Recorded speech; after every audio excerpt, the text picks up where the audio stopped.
Here's Anthony and Mike with an AMI This Week shortcut. But I want to start here, Anthony. What do you think of the theater? You like it? Yeah, absolutely. I'm always down for a good play. That's great, because I think you're going to find this next story from Ottawa presenter Shelby Travers quite interesting. It's a story that begins in silence. A play about silence? Not quite. I'll let Shelby explain. What do you hear? Silence? Well, silence is what you hear, but the signs are there. There's a lot being said. Silence and signing are the driving force behind a play that had a recent run at the National Arts Centre English Theatre. Silence is a play about Mabel Hubbard, the wife of Alexander Graham Bell. While Bell may have invented the greatest audio device of all time, his wife was actually deaf. Logically, Mabel was the inspiration for the invention. Director Peter Hinton explains.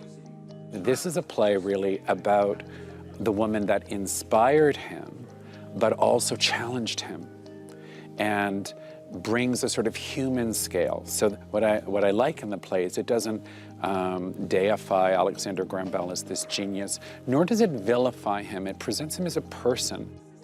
However, the play is not a biography or a history lesson.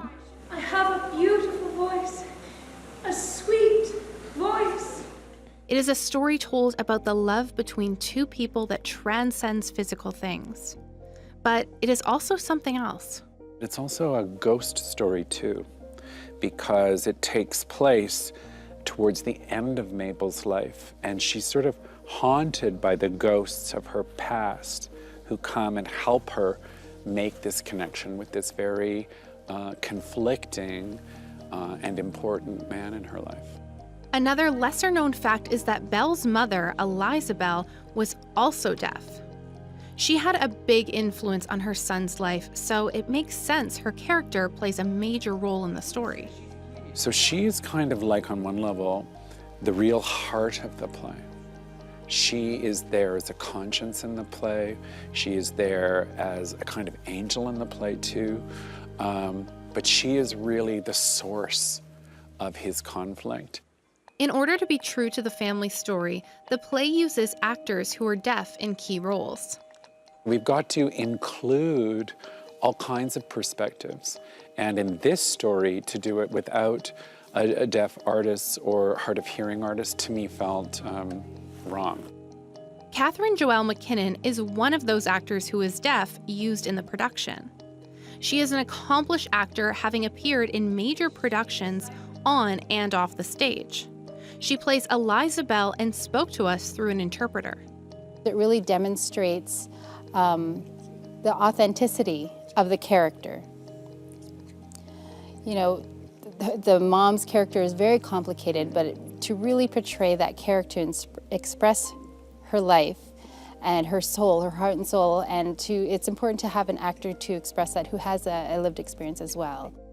Both American Sign Language and British Sign Language are used in the play, and sometimes only sign language is used instead of dialogue. We have spoken languages, we have signed languages within the play, and for people to see that, to be exposed to that.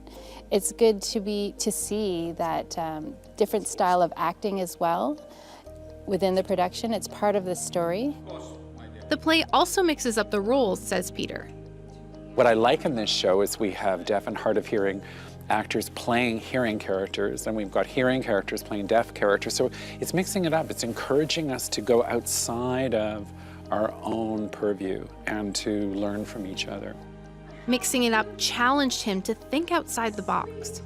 Building different ways of creating theater that is visual and challenges my own assumptions as a hearing person about how I communicate and how I live in the world. Catherine sums up the final outcome. I just feel inspired, I feel hopeful for the future, and I hope for more signing opportunities and parts in the future.